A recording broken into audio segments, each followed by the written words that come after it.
All right, ladies and gentlemen, you are welcome to another great episode on your favorite political talk show, The Truth with Ben Jokes. Now, at this point, it has become pretty obvious that the confusion in TINUBU's camp is going to remain until he leaves Aso Rock. You claim to have won an election, and after 10 months in office, you are still in campaign mode? This is an abnormal level of confusion. Nigerians have experienced in this administration the worst degree of hardship in our history as a nation, and it started from Tinubu's first day in office when he declared that subsidy was gone. What were the measures put in place to cushion the effect of subsidy removal? Nothing. Even the ridiculous palliatives they gave didn't reach 96% of Nigerians. Did Nigerians move to Aso Rock to attack Tinubu? No. Before we could say jack, subsidy on education was removed and school fees jacked up. Number of out-of-school children increased from what UNESCO estimated it to be a year before. Did Nigerian students march to Aso Rock to attack the government? No.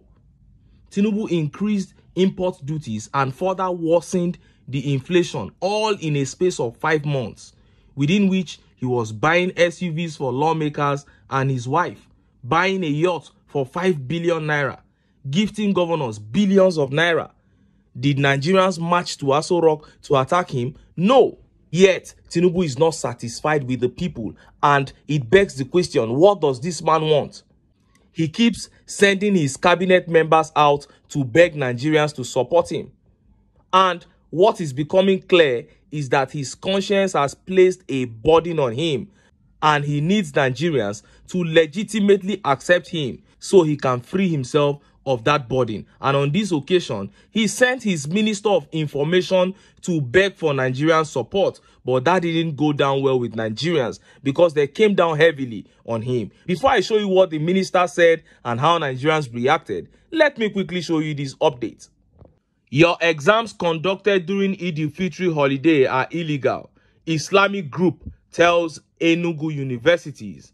An Islamic human rights advocacy group, the Muslim Rights Concern, MURIC, has declared examinations taken in 2 universities in ENUGU on Tuesday and Wednesday, April 9 and 10, 2024, as illegal, null, and void. In a statement issued on Saturday, the group's executive director, Professor Ishaq Akintola, described the examinations as illegal and unacceptable by any standard because they were taken on days declared as public holidays by the Nigerian government. The group called for cancellation of the examination and tests. It said, reports reaching us from the University of Nigeria ENUGU campus and the Federal University of Allied Health Sciences ENUGU revealed that both institutions ignored the holidays declared on Tuesday and Wednesday by the federal government. While the former conducted examinations on Salah Day, the latter held 2 tests on that day. It has never been heard that a university based in Muslim-dominated North conducted an examination or test during a Christmas or Easter holiday. Some authorities in the Southeast are out heralding Herod in the quest to persecute Muslims by all means.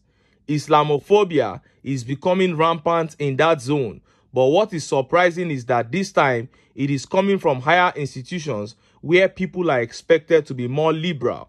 Meanwhile, we are constrained to declare both the examination and the tests taken in both universities as illegal, illegitimate, unlawful, and unconstitutional.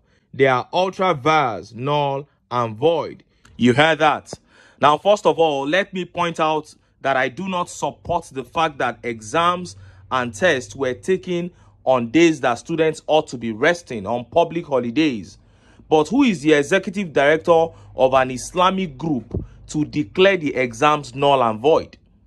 In what capacity is he saying that? Are we in an Islamic state? Nigeria is not an Islamic state.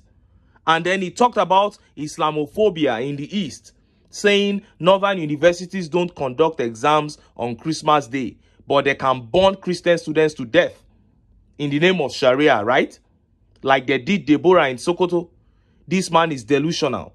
The students who missed their test or exams should be given makeup sessions without sanctions, but Professor Ishak Akintola should shut up.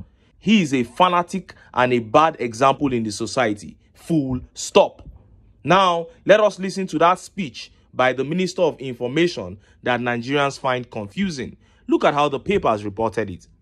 Federal government needs support of Nigerians to make life better for citizens. Minister. The Minister of Information and National Orientation, Mohammed Idris, says the federal government direly needs support of all Nigerians to make lives better. Mr. Idris stated this on Saturday in Kaduna at a reception organized in his honor by the state chapter of the Nigerian Institute of Public Relations. He said that the government was implementing many programs aimed at the betterment of the citizens' lives, which required support and complementary efforts to achieve the desired goal. Mr. Idris added that with the money that was saved as a result of fuel subsidy removal, the agricultural sector has experienced a boom. For the first time, our country is experiencing dry season farming being really implemented by the nationals. Recently, the CBN approved over 2 million bags of fertilizers to be given to the farmers, he said. Mr. Idris also said the federal government was fully committed to the well-being of the citizens and saw the appreciation of the naira against the dollar. He said the government needed patience, collaboration, support and understanding from the citizens as it continued to put together policies that would benefit Nigerians. Mr. Idris also recalled that skyrocketing prices of food items prompted the federal government to release 42,000 metric tons of assorted grains out of 53,000 metric tons stashed across the country. According to the minister, the gesture was among the various steps taken to cushion the hardship being faced by Nigerians. The government has also met with rice millers and they made a pledge to release 60,000 metric tons of rice available in their factories to Nigerians. Also, over 100 billion was put in the first instance to support agriculture, he said. The minister expressed optimism that if the agricultural activities going on in many parts of the country were sustained, in the next 3 years, the country will be a net exporter of food. He also stressed that the government needed the support of Nigerians in that regard, and he frowned at hoarders who make money at the expense of Nigerians and later turn to blame the government. It has to be reciprocal arrangements. While the government does its best, every patriotic Nigerian needs to do the same for the country's survival, Mr. Idris said. First of all, I would like to respond to where he said those who hoard grains are making money at the expense of Nigerians. If there is anyone making money at the expense of Nigerians, it is you politicians, not the hoarders. People have been hoarding goods to sell at higher prices during scarcity before you and I were born. I have never heard any government ask people to support them by not doing that business. I have never heard anything like that. They shouldn't hoard grains, but you hoard money. You are asking for support, but the 42,000 metric tons of grains you claimed you released to Nigerians has not reached Nigerians. It is just on the pages of paper we see it. People still die of stampede, struggling for noodles of rice. What kind of support are you looking for, Mr. Man? And look at how Nigerians reacted. Look at some of the tweet reactions. And this tweet here by Frame says, I have never seen how someone wins an election and then starts from day one to beg the same people who allegedly voted them in to support them. How did you win the elections? I beg. That is the very big question. These guys are indirectly campaigning while in office, and that shows you what happened during the 2023 presidential election. And this tweet by Mr. Tunji says, if you people want to steal, do you call for citizens' help? Oh, but you have the effrontery to tell people hoarding grains to stop. And Money here says, what support do you guys need? They bought cars for all senators, House of Representatives, etc. You guys are padding and looting our treasury to stupor, and you expect us all to be patient. All your children are schooling abroad. What else do you guys want from us all? I think they just want Nigerians to keep quiet. No talking on Twitter, no complaining, no protest, nothing. Just take whatever they dish to you like that. And this tweet here says, are we not supporting enough by being the ones in the receiving end of the effects of all the harsh policies proposed and implemented, with you people enjoying upgraded allowances as the result of the same policies? This is a big question. You removed subsidy and you began buying SUVs for senators, House of Rep members, SUVs for Remi TINUBU. You built a house of 15 billion naira for Kashim Shettima, but you are telling the people to come and support you. What kind of support are you asking for?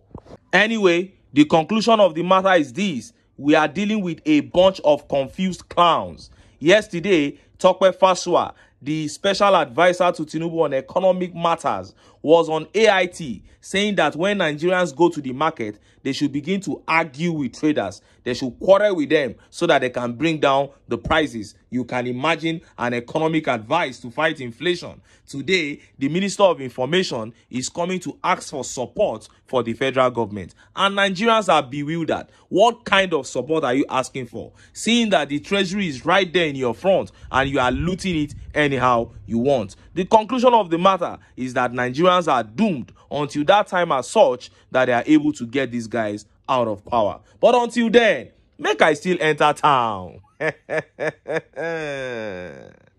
Make I go get some ogbonge political news wey una go like. Why? Because of una. Now I dey here. So don't go away. Don't go.